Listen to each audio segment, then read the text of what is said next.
Hey everyone, and welcome to Developer Tea. My name is Jonathan Cottrell, and today I have the privilege of interviewing Daniel Kao.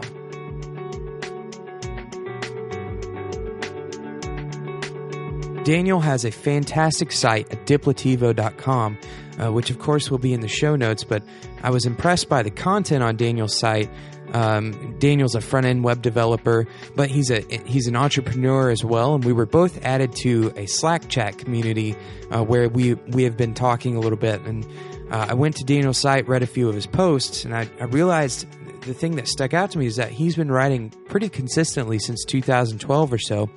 And I asked him how old he was just to kind of get a feel of where he is in life, and Daniel's only 20, which kind of blew me away. So Daniel's an incredibly smart guy. He's moving into a field that he doesn't know very much about. Now, at first that might strike you as kind of strange for an entrepreneur to move into a field that he doesn't know too much about. But in the interview, we actually kind of talk about why that might be like a superpower of sorts, like why it's actually a good thing that Daniel may not know everything about the field that he's about to start working in. So I hope you enjoy the interview with Daniel Kao. Daniel, thank you so much for being on the show today. Thank you for having me. So I'd love to talk just kind of about your life, because what caught my eye on your site, which, by the way, if you can pronounce this for me because I'm going to butcher it, is it Diplativo? That is correct. Oh, awesome. All right. So diplativo.com, which will, of course, be in the show notes. The very first story on your feed is 1 year without sweets. And it's kind of recapping your 2014, where you went entirely, like a full year without eating anything sweet intentionally. Is that correct? That's right. So are you still holding up? I've caved in a little bit here and there, but for the most part, anything that is extremely sweet, like cakes, cookies, desserts, I've come to a point where I've been off of it for so long that those things don't even really appeal to me anymore. Like, I'm at a point where I drink my coffee black and, don't get any sweetener in my tea or anything like that. So it's kind of a different place than where I started. Sure. So you probably, for the people who are listening to this and actually taking a coffee or a tea break, you might have just given them a little bit of conviction. So, oh, that's awesome. So can you, first of all, that takes a lot of self-control. And I think self-control is such an important part of anybody's life, but especially developers. So I'd like to know, like, what was the kind of the reason why you chose to do a year-long commitment like that? So there are a couple reasons. First of all, a lot of my friends in California have been more aware of their health as of recently. And a lot of them were starting to go vegan. And it didn't quite make sense to me because, I'm a very kind of logical thinker, and, I wanted to get like the big wins. I'm always about like, what 80 or what 20% will generate 80% of the results. And so I jumped in and started doing a little bit of research just to improve my own health. And I realized that probably more effective than cutting out meat from a health perspective is probably cutting out sugar. And so while all the rest of my friends were, trying all these different like vegan things, I decided, I'm going to try something a little bit more out there and see how this affects my energy and, among other things, and health. So I, decided I'm going to do a year without sweets. And I guess as the second point, that probably isn't as important as the first one, but also quite significant, is also just this idea of being able to control myself a little bit more, like build up that self-control and that, ability to kind of like have control over, my will and what I instinctively want. Right. Great. Yeah. Yeah. That's awesome. So before the show, we were talking, and Daniel asked me, what I wanted for this show to kind of focus on, and I guess naturally, actually, we've just kind of stumbled on a good theme, I think, for this one, which is self-control. And I think Daniel has a inspiring amount of self-control to be able to do this. I know I myself, I've recently kind of taken up some positive, not recently as in this year, but in the past like year and a half, 2 years, kind of adopted some more regimented health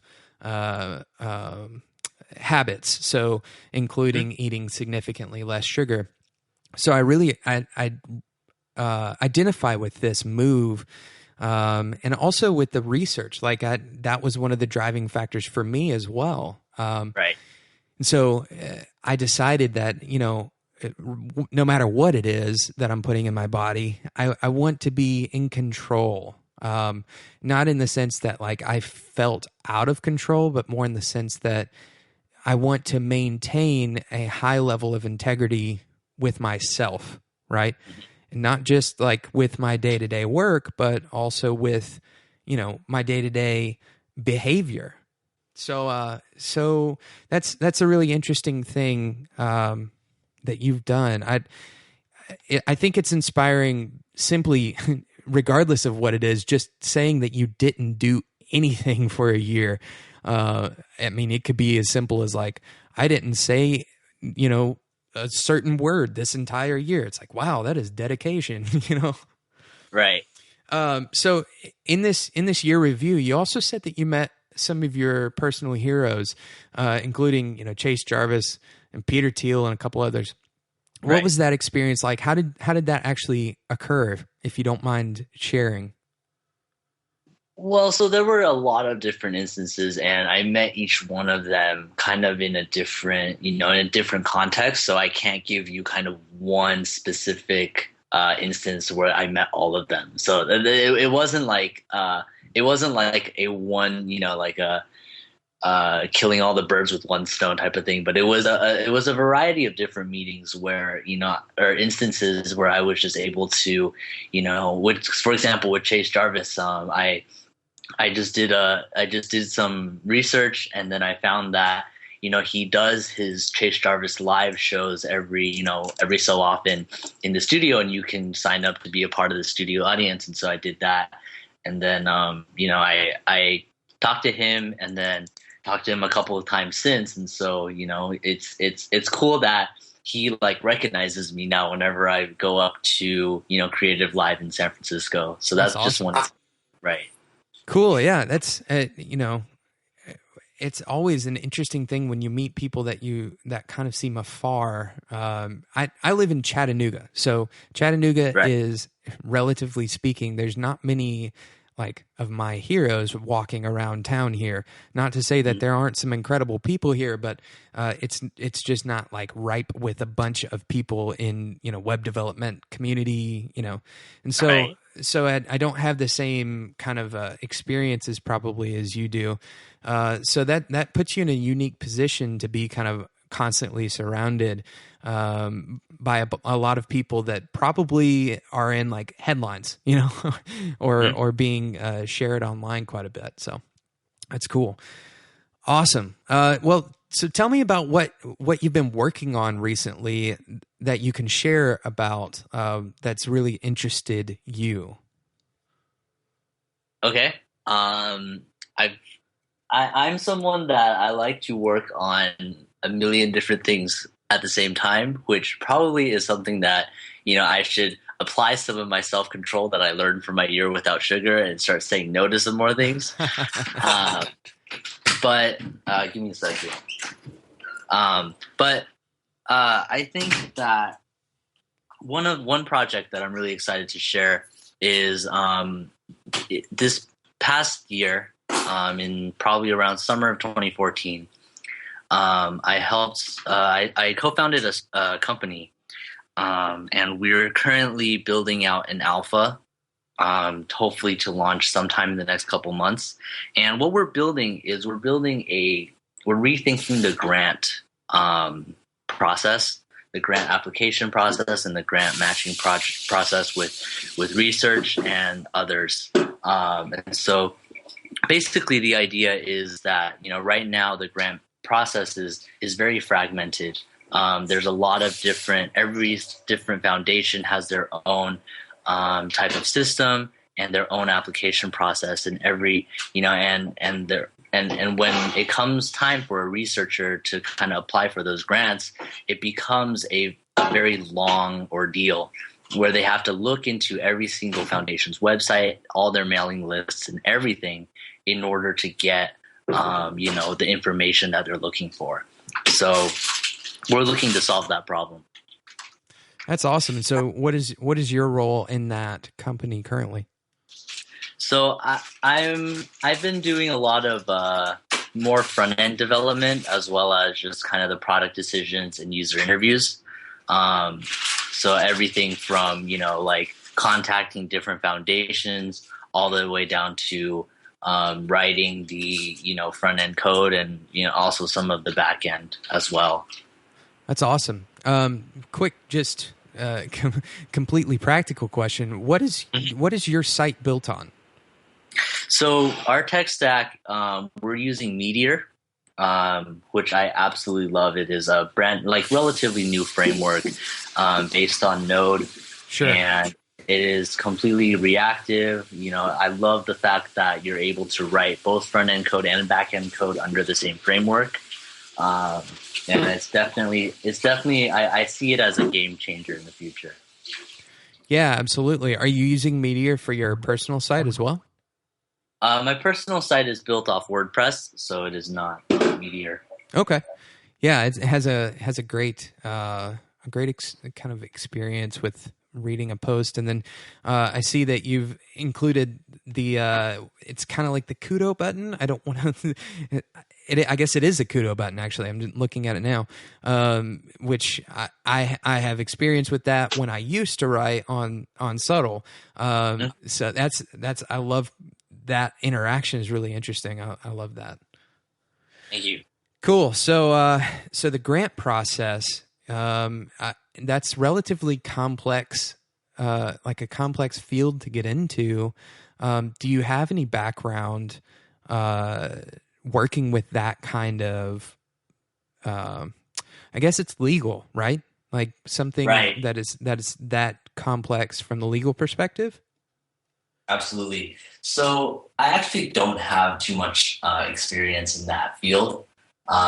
It's kind of interesting how we just stumbled across it, because a lot of the people that, me and my co-founder, I met him through at my school, and we were just kind of brainstorming different things that we wanted to do, and like different problems that we could solve. And both of us, knowing a lot of our professors and going to a lot of their office hours, realized that was a very big pain point for them. And so as a result, we decided to let's go ahead and try to solve this. We know absolutely nothing, but at the same point, there's something to be said about absolute beginners just trying to see things in an industry that's been around for so long. Being able to see and spot different opportunities that maybe people with a lot of experience haven't seen, and that's why there hasn't been a lot of change per se. Yeah, I think it provides you with a particular advantage, actually, because and so this is what's so awesome about I'm going to say something really broad about our world today, right? Is that we can go into almost any industry that we want to, and because information is so widely available, we can learn enough about that thing to actually participate in that industry and create something valuable, and even use our inexperience as like a step up. It helps. Sometimes it helps to be inexperienced, which is kind of a bizarre situation to be in. And I think the world has changed, and that has not always been the case, but it certainly is the case for things exactly like what you're involved in now. Right. That's great. So it's in alpha, you said, right? We haven't even launched a alpha version yet. We're hoping to launch an alpha very soon. So I'll keep you updated on how that goes. Awesome. Yeah. And so if anybody wants to learn about you or about what you're doing, I want to direct them, I guess, to diplativo.com, correct? Mm-hmm. Awesome. Daniel, I really appreciate your time. I know that tonight you're going to be watching the State of the Union. So I'm going to let you go, and I appreciate your time again. Thank you so much for being on Developer T. No, thank you. Thank you so much for having me, John. Make sure you go and check out Daniel's blog at diplativo.com, which will be in the show notes. Thank you for listening to Developer T. If you have any suggestions for me, you can reach me on Twitter at @DeveloperT, or you can email me at developerT@gmail.com. You can also go to developerT.com, where there's a comments section on each of the different podcasts pages, and there's also a contact form there as well. Thanks again to Daniel, and until next time, enjoy your tea.